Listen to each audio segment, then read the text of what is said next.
শোনো শান্তা, এই মাংসগুলা আমি আন্টির বাসায় দিয়ে আসতেছি, ঠিক আছে? আর আমাদের বাসায় যে মাংসগুলো রাখছি এই গেট আপ বাদ দাও, ঠিক আছে? মাংসগুলো ভালো মতন কষাবা, একদম ঝোল রাখবা না, ঠিক আছে? আর পোলাও রান্না করবো, আমি দিয়ে এসেই কিন্তু দুজনে একসাথে খাবো কিন্তু, ঠিক আছে? ঠিক আছে। এখনই যাবা কিন্তু আমি। আচ্ছা ঠিক আছে, ঠিক আছে। স্যার, এক টুকরা গরুর গোস্ত দেন না। অনেক দিন যাবত এই গরুর গোস্ত খাই না। আমি অনেক দূরে এই গ্রামতে নাইছি, কতদিন যাবত যে খাই না তা কইতে পারুম না। আপনার যদি দয়া হয় আমার এক টুকরা গোস্ত দেন না স্যার। এই কোথা থেকে আসছিস? ভালোই বলতেছি যে বের হ, বের হ বলছি এখান থেকে। এই ছোট লোক ফকিন্নি, গরিব হয়ে গোস্ত খেতে যাস, বের হ এখান থেকে। থাকে কি আমার কুরবানির গোস্ত খাইতে আইছে ফকিন্নি কোথাকার। কুরবানির গোস্ত খাইবো, ছোট লোক কোথাকার। সামর্থ্য নেই তোর গোস্ত খাওয়া লাগবো কেন? গরুর মাংস দূরে গিয়া, দূরে গিয়া। দাও দাও। হায় আল্লাহ, আজকে গরিব দেখে একটা টুকরা কোরবানির মাংস আমার কপালে ঢুকলো না এই ঈদের দিনে। আল্লাহ, তুমি কেন আমারে গরিব বানাইয়া পৃথিবীতে পাঠাইছো বলো? মা গো, মা, বাইতে কেউ আছে গো? মা, কি ব্যাপার, কি হয়েছে? এসব ফকির মিসকিন কই থেকে ঢুকে আইছেন আর ডাকাডাকি করতেছেন কিসের জন্য? মা গো, একটা কথা কইতাম। আজকে তো কোরবানি ঈদ, তোমরা কি কোরবানি দিছো? যদি কোরবানি দিয়ে থাও তাহলে আমার খালি একটা টুকরা মাংস দাও। আমি যে কতদিন যাবত মাংস খাই না তা কইতে পারব না। অনেক দূর তেনে গ্রামের তেনে আইছি। মা, অনেক ইচ্ছে হইতেছে, অনেক মন টানতেছে একটা টুকরা মাংস খাইবার লিগে। মা, একটা টুকরা মাংস দেও না আমারে। কি তুই আসছিস কুরবানির মাংস চাইতে? এই ফকিন্নির জাত, তোদের জন্য কি কুরবানি দিছি নাকি রে? কুরবানি দিছি, ফ্রিজে রেখে রেখে খাবো, আত্মীয় স্বজনকে দিব। তোদের মতো ফকিন্নিকে কেন দিব রে? যত সব যাবে এখান থেকে, নাকি ঘাড় ধাক্কা দিয়ে বের করে দেবো। যা এখান থেকে। মা গো, তুমি এমন করে কথা কইতেছো কে? আমরা অনেক গরিব, অসহায়। আমার ভাইতে আমার স্বামী আছে, অসুস্থ, বিছনায় পড়া। হ্যাঁ, আজকে কোরবানি দে, হ্যাঁ মনে টানছে একটা টুকরা মাংস খাইবো। আমরা তো গরিব মানুষ, আমরা তো কিনা বা কোরবানি দেওয়ার সামর্থ্য খোদাঙ্গ দেয় না।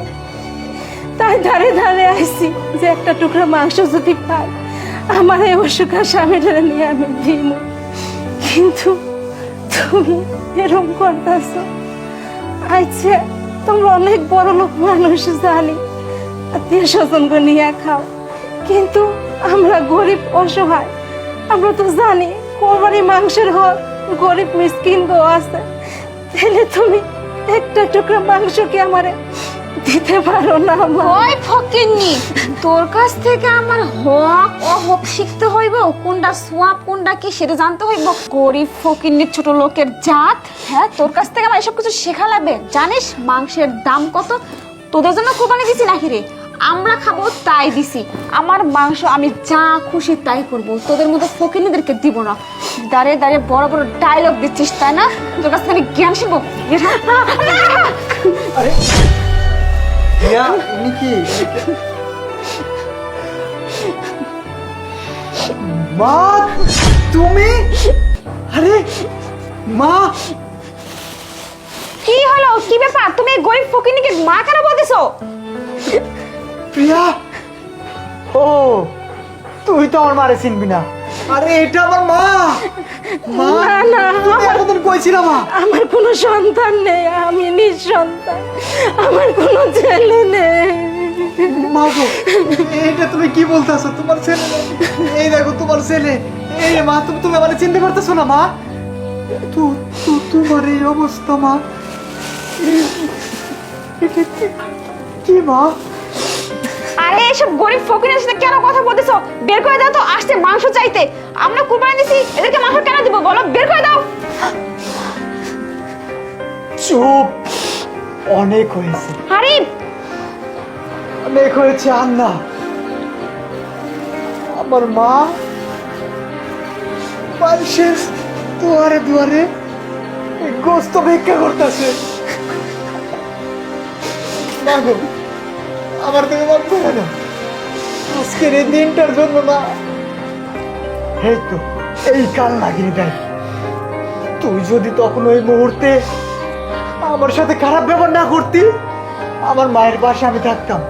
তুই আমাকে আমার মায়ের থেকে আলাদা করছস, আমার বাবার কাছ থেকে আলাদা করছস। তুই তোর জন্য আজকে আমার মা রাস্তায় রাস্তায় ঘুরতেছে, মানুষের দ্বারে দ্বারে ভিক্ষা করতেছে গোস্ত।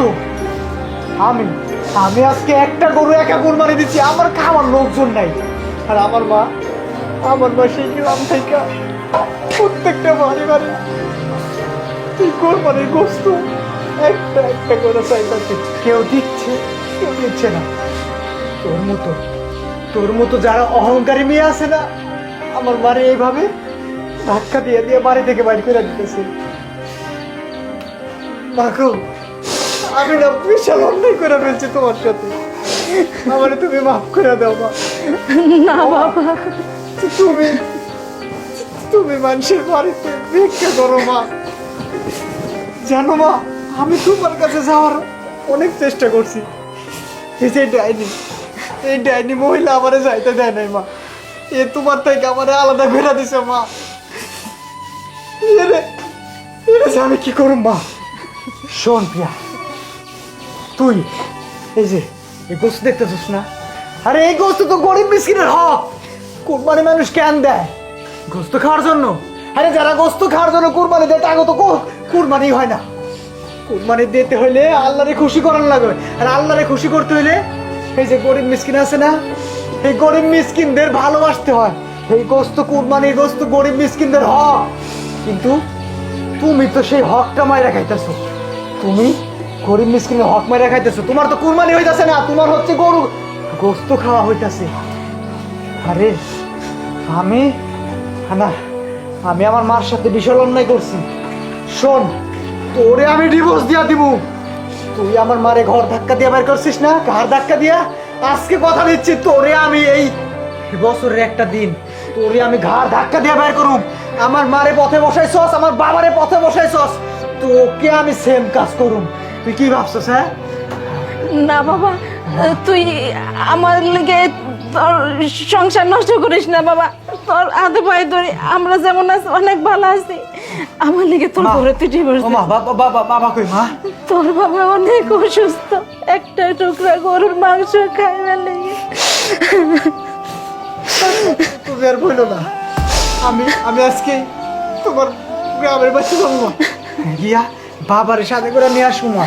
বাবা আমার বাড়িতে থাকবো, আমি বাবার চিকিৎসা করাবো। আমার বাবা একটা টুকরা গোস্ত খাওয়ার লাগে চালটা ছটফট করতেছে না মা। ও বাবা, আমার বাবারে আমি প্রাণ ভইরা খাওয়াবো মা। মা তুমি আগে চলো, তুমি আগে জানটা ভইরা গোস্ত খাও, তারপরে চলো আমি বাড়িতে যাবো তোমার লিয়া যাই বাবারে নিয়ে আসবো। এই কি দেখতেছস? আমার মারে ঘরে নে, আমার মারে ঘরে নে বলতেছি, ঘরে নে। মামা তো তুমি চলো মা।